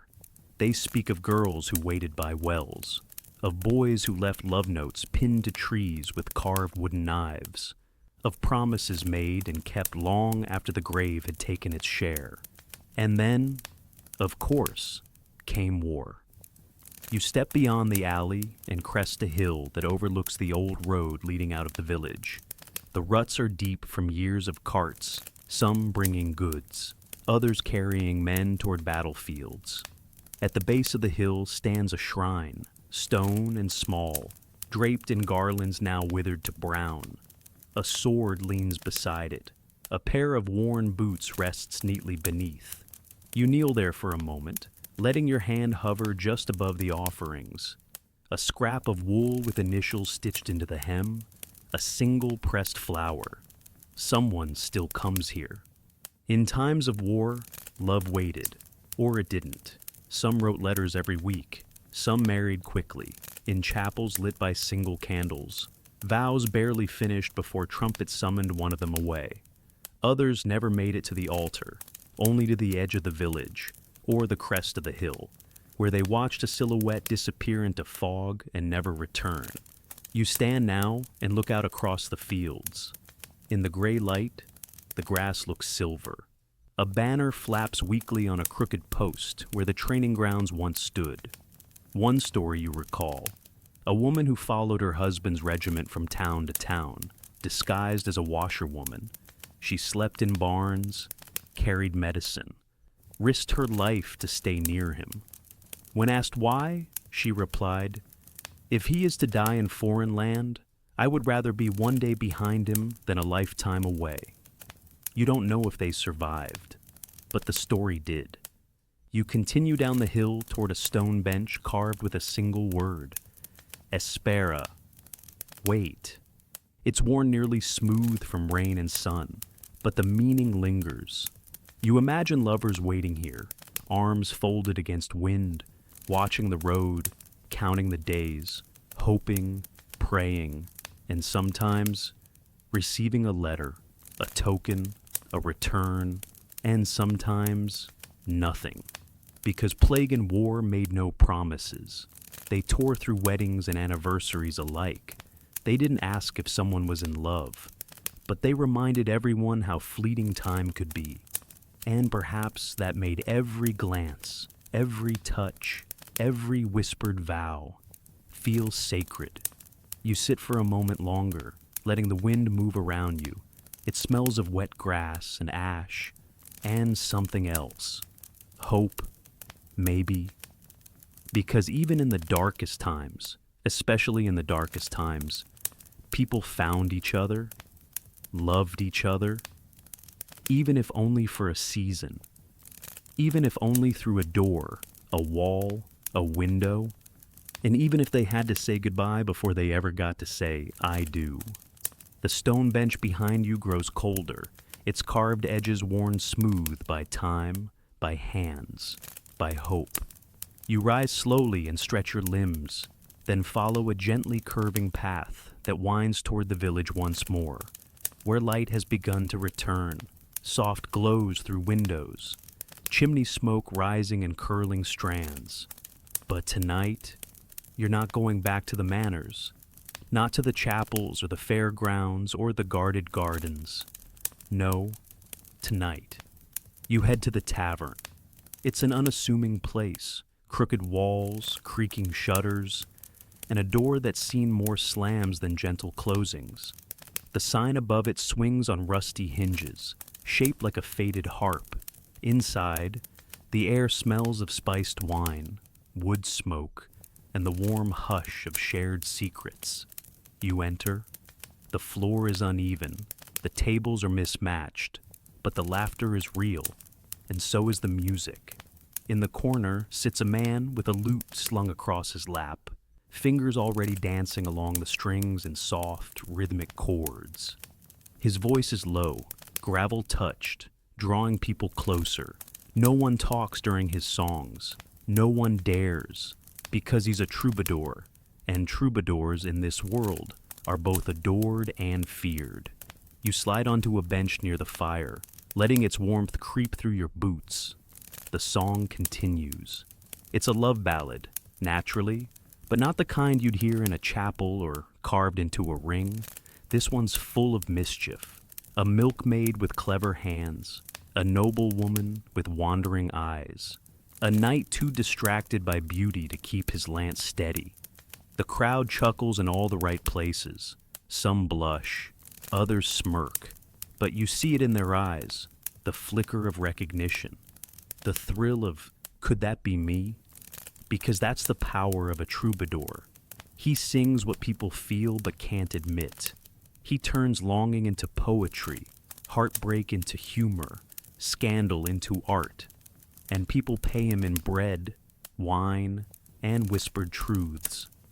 In the Middle Ages, troubadours traveled from village to village, castle to castle, carrying more than songs.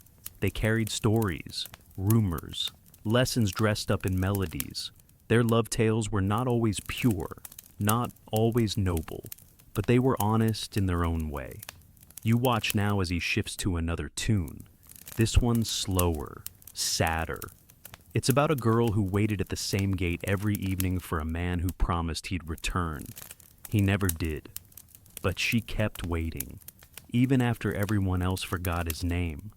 The tavern quiets, and for a moment, no one moves. Because that story, or something like it, lives in nearly every heart here. You glance around the room. Two old women lean close, nodding as though remembering someone from long ago. A man in the corner wipes his eyes with the back of his hand, pretending it's just the smoke. A barmaid lingers near the hearth, still for once. The song ends. No applause, just the soft clink of a mug being set down. Then the troubadour straightens, smiles crookedly, and begins a tale that shifts the room again. A comic one this time, involving a secret letter, a jealous pig farmer, and a badly timed sneeze in the wrong bedroom. Laughter erupts, tension breaks. Historians still argue over the role of troubadours. Were they true poets, paid artisans of emotion, or just gossipers with good rhymes? Some say they elevated love to an art form. Others insist they exaggerated it, turned it into farce. But here, in this dim tavern with low beams and warm bread, you realize it doesn't matter. They made people feel something, and sometimes that was more useful than any sermon or treaty. You lean back on your bench and listen as the troubadour tells one last story.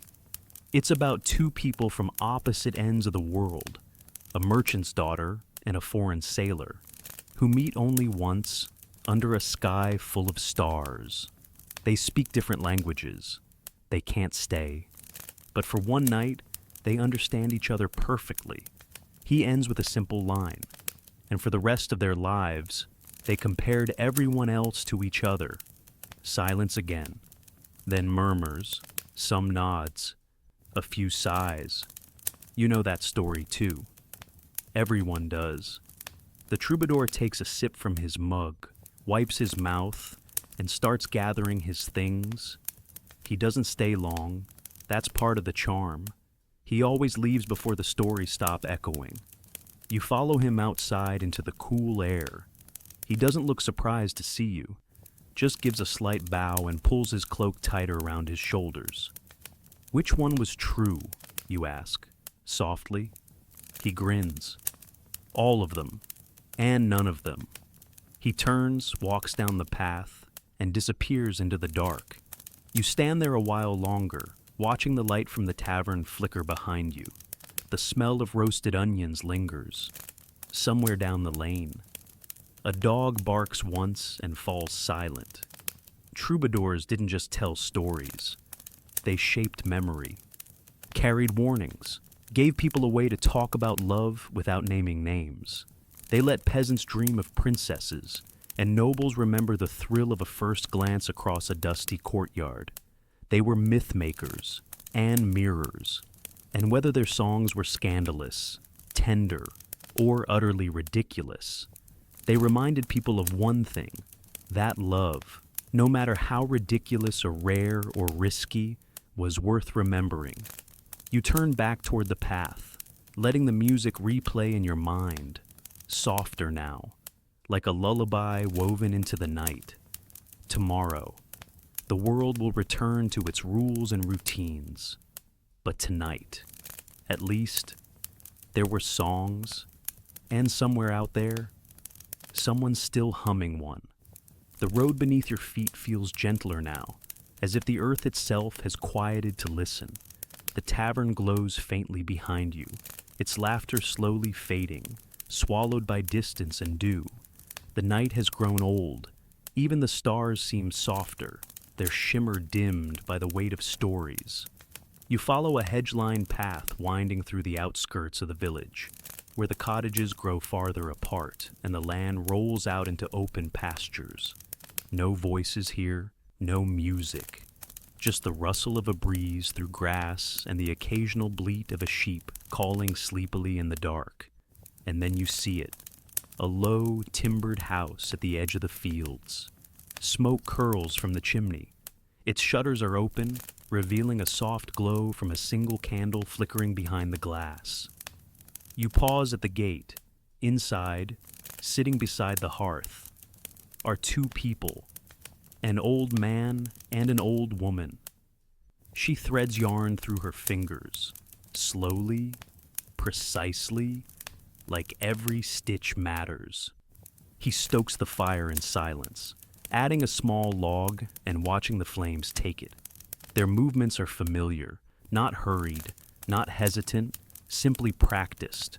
They don't speak. They don't need to. This is the kind of love no troubadour sings about, but it endures. You step closer, unseen, and let the warmth of their presence settle over you like a woolen shawl. Their cottage is small but tidy, with bundles of herbs drying in the rafters and a pie cooling on the windowsill. A dog lies curled by the hearth, ears twitching at your approach, then relaxing again. The woman finishes a row of stitches and places her knitting in a basket. She turns to the man. "Did you remember to fix the latch on the barn?" He nods once. "Done this morning." She smiles. "You always were better with hinges than with words." He chuckles. "And yet you married me." "I married the hands that fix things," she replies. The words came later. He nods again, quiet, content. You feel like you've wandered into a memory. They have lived through everything you've seen tonight. The courtships, the dances, the market bargains, the heartbreaks, the letters, the songs, the wars. And somehow, they are still here, not just alive, but together. You notice the way her hand rests lightly on the armrest of her chair. His pinky finger brushes against it now and then. Not deliberately, just from years of knowing the distance between them without looking. Historians often skip stories like this. Too quiet, too ordinary. But this is what happens when love doesn't burn out, when it doesn't break, when it simply stays. They have raised children, buried friends, waded through winters and planted through springs. They've likely argued about small things, grown silent after big ones. And yet, here they sit, two souls folded into one rhythm, like pages in a well-worn book. The man stirs, reaches into a drawer, and pulls out a folded cloth bundle. He unwraps it carefully. Inside is a yellowed letter, creased with age. He doesn't read it, just holds it for a moment before passing it to her. She opens it slowly, and though the ink is faded, you catch a glimpse of the handwriting, loopy, nervous, a little uneven. It was his first love letter. She traces it with her finger. "I thought you were ridiculous when you wrote this," she says softly. "I was," he agrees. "And sweet." He smiles. That part came later, too. They don't say anything else. They don't need to. You sit quietly outside the window, heart full. There is no tragedy here, no scandal, just a kind of peace you didn't realize you were searching for. Not all love needs to be desperate or forbidden or epic. Some love is a blanket passed back and forth over 60 years of winters. Some love is holding the same hand through 100 small storms. Some love is growing quiet together and staying that way. You watch as the old woman stands, stretching carefully. She moves to the table and pours 2 small cups of warmed cider. The man joins her, and they clink their cups together with a soft tap that sounds like a promise made again. You don't want to intrude, so you slip away, back onto the path, letting the hush of the moment stay undisturbed. As you walk, you think of everything you've witnessed, the gestures, the fears, the risks, the yearning. Love in the medieval world wasn't easy. It was rarely simple, but somehow, in all its forms, it survived. In secret gardens and smoky taverns, in awkward betrothals and daring escapes, in broken promises, in healed ones, in a glance across a ballroom, in a letter written by candlelight, in a single touch beneath the watchful eye of a chaperone, and sometimes, when the world allowed it, in an old cottage beside a hearth, where love no longer had to hide or prove itself. It just had to be. You reach the edge of the pasture where the path disappears into the trees once more. The sky above is starting to brighten, just a little, with the very first blush of dawn. You pause, breathe in, and close your eyes. Somewhere behind you, the old couple is likely settling in for sleep. The dog sighs, the fire crackles, and the world, briefly, feels whole, because love, when it lasts, doesn't need to be loud. It only needs to be real. The sky has softened now, touched with faint gold along the horizon. Birds begin to stir in the trees above, their songs hesitant at first, gentle flutes played just for the morning. You walk slowly along the forest path, the earth damp beneath your feet, the leaves whispering with every step, and you carry it all with you, the fans and gloves and glances, the contracts and ribbons and impossible letters, the dances that meant everything, and the silences that meant even more, the fair grounds, the gardens, the stolen moments in the dark, the laughter of troubadours, the ache of waiting, the quiet joy of staying. You've seen how love in the Middle Ages wasn't one thing. It was many, messy and sacred, restrained and reckless, sometimes strategic, sometimes poetic, always fragile, and always human. It lived in dusty villages and candlelit halls, in bruised hearts and brave ones, in first glances, last words, and everything in between. And though centuries have passed, and the world has changed its clothes many times over, the feeling, that soft, clumsy, astonishing feeling, remains. So, if your eyes are growing heavy now, let them close. Let these stories wrap around you like wool in winter. Let them settle. Let them soften the sharp edges of the day. And if your heart remembers someone, a look, a word, a laugh from long ago, let it remember gently, because some loves aren't meant to be loud. They're meant to last. Sleep well, dear traveler of time. The candle is low, the story is told, and morning is nearly here. End of script. Sweet dreams.